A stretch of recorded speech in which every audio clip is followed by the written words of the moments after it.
When you go on safari in Africa, you don't think about it being cold.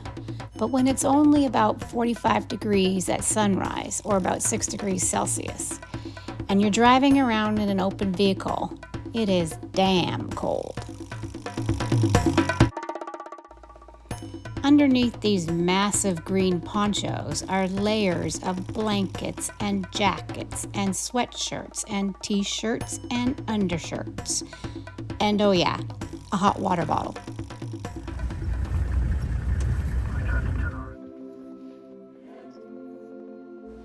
But when you get to see something this amazing, first thing in the morning, you forget about the cold pretty darn quick. Our camp, the Hide, was blessed to have a pride of lions with multiple cubs that called the surrounding bushveld home.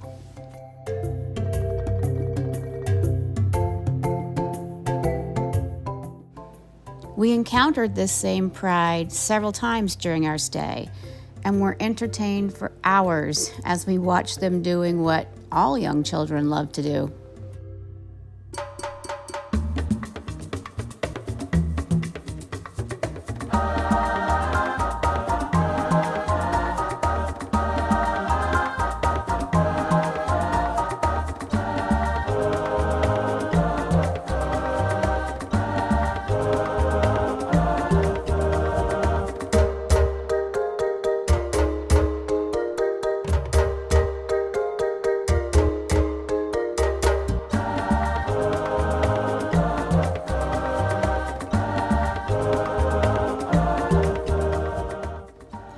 Watching these kids at play, it's easy to forget that the chasing, the ambushing, and the roughhousing with each other are helping them develop the skills they will need to survive as adults. After all, this is the wild and not a zoo.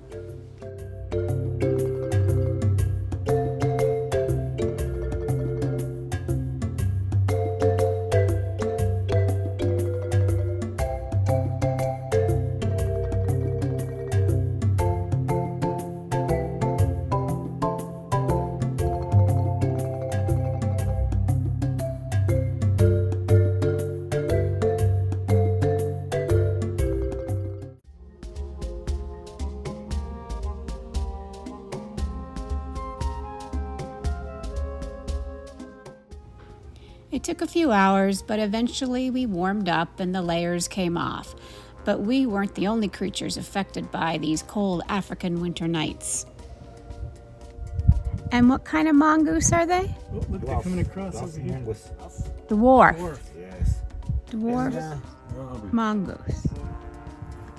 Yeah, because of their size, they're small, so they're susceptible to the cold. That's why they're spending a lot of time in the sun.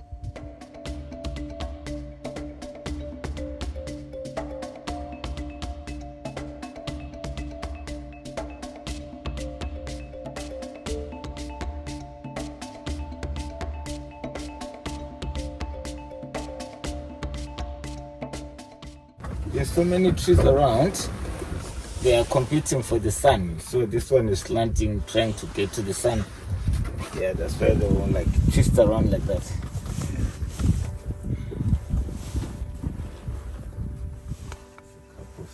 They really blend in with the environment here. Yeah, they do.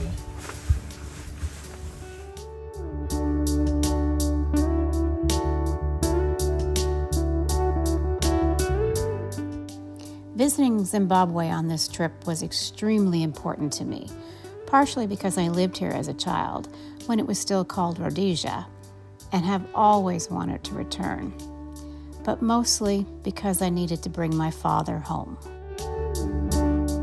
My dad was born and raised in Rhodesia, and when he passed away 4 years ago, I made him a promise that I would bring a portion of his ashes home to Africa, and I kept my promise.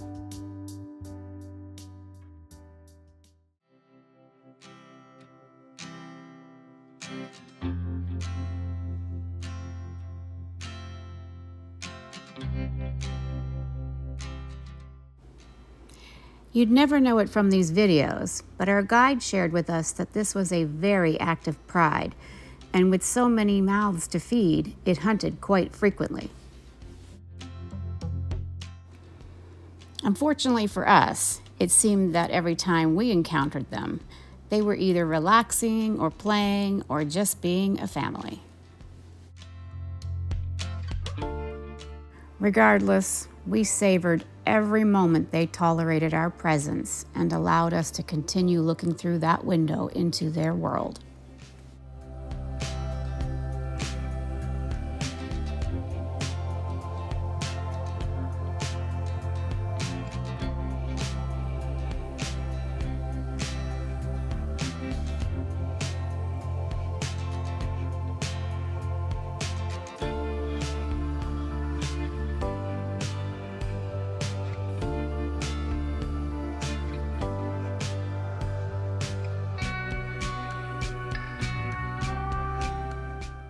A fair amount of time each day was spent tracking animals. Our guides were exceptionally good trackers and often had a great sense of humor.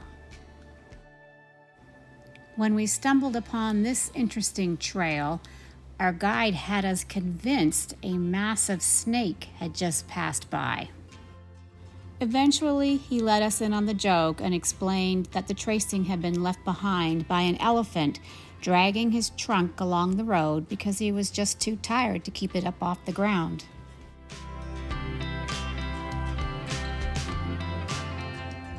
You can see it's got quite a good eyesight here. So I saw the other impala there running.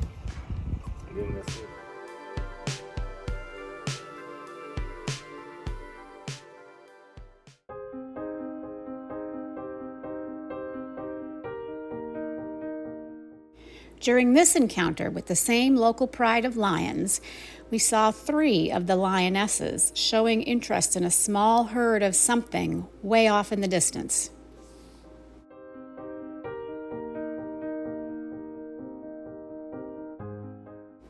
We couldn't see or hear the prey they were stalking, but our guide knew by their body language and their behaviors that they were getting ready to hunt.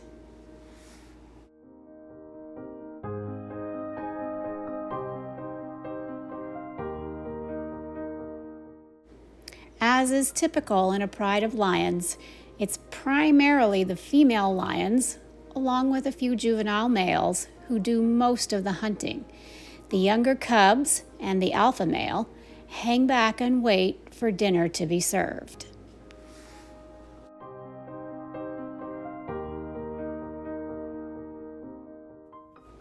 We stayed for quite a while, waiting and watching.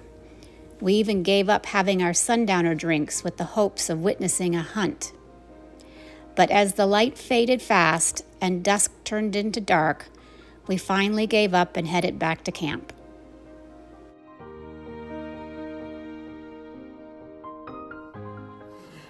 So this is our last night at the hide in Zimbabwe, and we are having a private dinner up above in the lookout.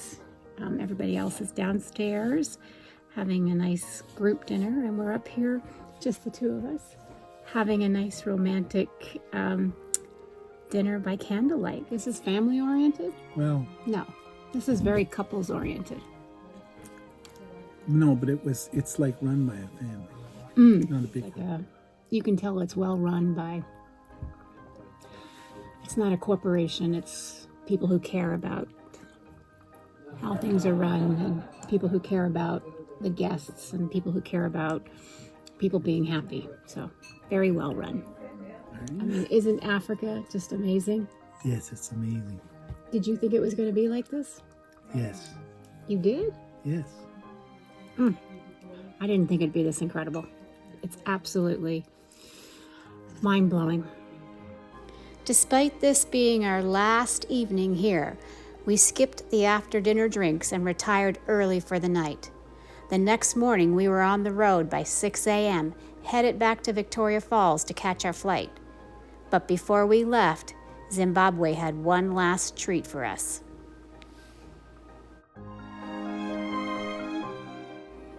The pride of lions with whom we had spent so many hours over the past 3 days had come out to the road to bid us farewell. Trying to pick a favorite moment from this trip is like trying to choose a favorite child. You love each of your children for different things in different ways. No one child more or less than another. The same thing can be said for this trip. Each of our locations and each of our experiences have been exceptionally incredible for different reasons and in different ways. But if I'm being honest, this was the moment that made me want to build a mud hut and never leave.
Walking away from us, but that's him. Oomba. Hwange. Oomba. Bye, Oomba.